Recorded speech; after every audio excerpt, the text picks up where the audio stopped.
પણ હું છે હામે જો ને ટીવી છે તો મસ્ત લાગે છે આજે. કેમ હું કામ છે? કામ કાંઈ નથી, અમસ્ત તો કહું સરસ લાગે છે આજે. હે, ડ્રેસ બ્રેસ હાઈ ક્લાસ પહેર્યો. મમ્મીને ઘર રોકાવા જવાનું લાગે છે. હું ક્યાંય નથી જવાની. ઠીક, તો આજે એમને એમ તૈયાર થઈ ઘરમાં? હું તો રોજ થાઉં છું. ઠીક, 2-3 દી રોકાવું હોય તો રોકાય આવો એમ ન કર. પણ મારે નથી જવું રોકાવા, હું શું કામ જાઉં? તારી તબિયત સારી છે, તને તાવ આવતો હતો ને એટલે. મને કાંઈ નથી તાવ આવતો, મને સારું જ છે. શરદી બરદી થઈ હોય તો તું ત્યાં જાતો તને તારા મમ્મી ઓલા ઢેબરા ખવડાવે ગરમ ગરમ એના હાથના, તું ખા, તને હરખું ન થઈ જાય એમ. મને સારું જ છે હો, મને કાંઈ નથી ખાવું, મારે ઢેબરોય નથી ખાવો. કમરમાં નતું દુખતું? ના, મને કમરમાંય 2 નથી દી પહેલા તો દુખતું હતું. અત્યારે નથી દુખતું. એક દી જઈ આવું. અરે મારે નથી જવું, હુકમ માહે પડ્યા જ તમે? પૂછું છું ખાલી. નથી જાવ. રાત લગીને જવું હોય તો રાત લગીને જઈ આવું. કીધું ને મારે નથી જવું. કાંઈ નથી થતું તને? અરે ના, મને કાંઈ નથી થતું. તબિયત સારી છે? હા સારું જ. રસોઈ બની ગઈ છે? થોડુંક બન્યું, થોડુંક બાકી છે. ઠીક, તો એ થોડુંક બન્યું ને એ તું ખાઈ લેજે, અને જે થોડુંક બાકી છે ને એ મારા ભાગનું ન બનાવતી, કેમ કે મારે અત્યારે ચંદુની સાથે બારે જવાનું છે. અત્યારે ક્યાં જવાનું તમારે? પણ ચંદુની સાથે બારે જવાનું છે. પણ ક્યાં? બારે બારે બારે આમ બારે એ તો મને ખબર છે, પણ ક્યાં? ફરવા, ચક્કર મારવા અમે જઈએ છીએ બારે, ને લગભગ 2.5-3 કલાક જેવું થઈ જશે. રસોઈ તારા બની નથી એટલે મારા ભાગની બગડશે નહીં, એટલે એ એક વાત ફાઇનલ થઈ ગઈ. થઈ ગઈ? ફાઇનલ તો થઈ ગઈ. હા. પછી તબિયત સારી છે તારી? ઓકે છે?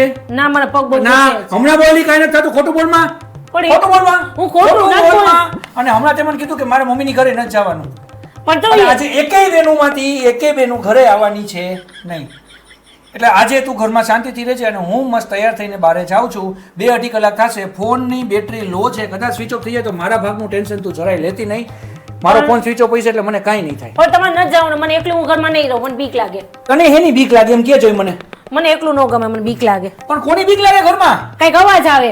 કોનો? હવે ગાંડી અવાજ તારાથી બીતા હોય ને એનો આવતો હોય કે આજે આ ચૂડેલ ઘરમાં એકલી ના, છે. ઈ હું કઈ ન જાઉં, તમારે ક્યાંય ન જવાનું, બસ મારી પાસે રહ્યો અહીંયા. બધું સારું છે ને હું જવાનો છું ને આજે કાંઈ બાનું હાલશે નહીં. નથી જવાનું કીધું ને, મારે એકઈ બાના નથી કાઢવાના. તમારે નથી જવાનું, ખાલી ઈ જ બાનું છે બસ. અરે જાવું જ કીધું ને એટલે હું જઈશ ને જઈશ, ગમે એ રાયડું પાડીશ ને આજે તોય હું જઈશ. બસ, જય શ્રી કૃષ્ણ. જોયું મારી જરાય ચિંતા નથી તમને. લગ્નના આટલા વર્ષ થઈ ગયા, તમે કોઈ દી મારું ધ્યાન ન રાખ્યું. જ્યારે હોય ત્યારે દોસ્તાર, જ્યારે હોય ત્યારે દોસ્તાર. લગ્નના આટલા વર્ષે તમે મને કોઈ દી એમ પ્રેમથી એમ ન કીધું કે હાલ વાલી આ જો તારી પાસે બેહું. અરે વાલી, તને કાંઈ નથી, તું બોલવામાં પૂરી પૂરી છો. વાલી નથી તું. પૂરી નથી, હું તમારી ઘરે આવીને પછી હું આવી હારી થઈ ગઈ. તને હારું છે તો મને જવા દે ને. પણ મને નથી હારું, મને બહુ પેટમાં દુખે છે. મને હું તમને નથી ખબર બોલી. મને ખબર છે પેટમાં દુખાવો શેનો ચાલુ થયો ને, મને બધી ખબર છે.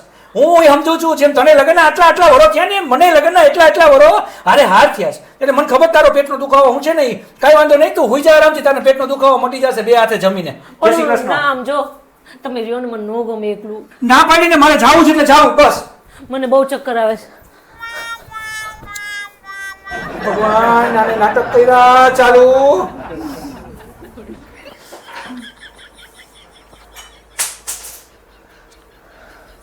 આ ચંદુ, આ મારી ચંદી, આ મારું ડાઈ, એનું શું નામ છે? ઉષા. મારી બાયડી નહીં આવવા દે અત્યારે. ના, એને અચાનક કાંઈ હતું જ નહીં, એને અચાનક બાયણે આવવાનું થયું એટલે પેટમાં દુખવા માંડ્યું, ચક્કર આવવા માંડ્યા. હવે એ મને નહીં આવવા દે ભાઈ. તું મૂકી દે, બીજી વાર કંઈક નવું ગોઠવશું. હા, જય શ્રી કૃષ્ણ. હવે હુઈ જા. તમે જાઓ ને. ના, આવું છું બાથરૂમ તો જવા દે, હુઈ જા. જલ્દી આવજો.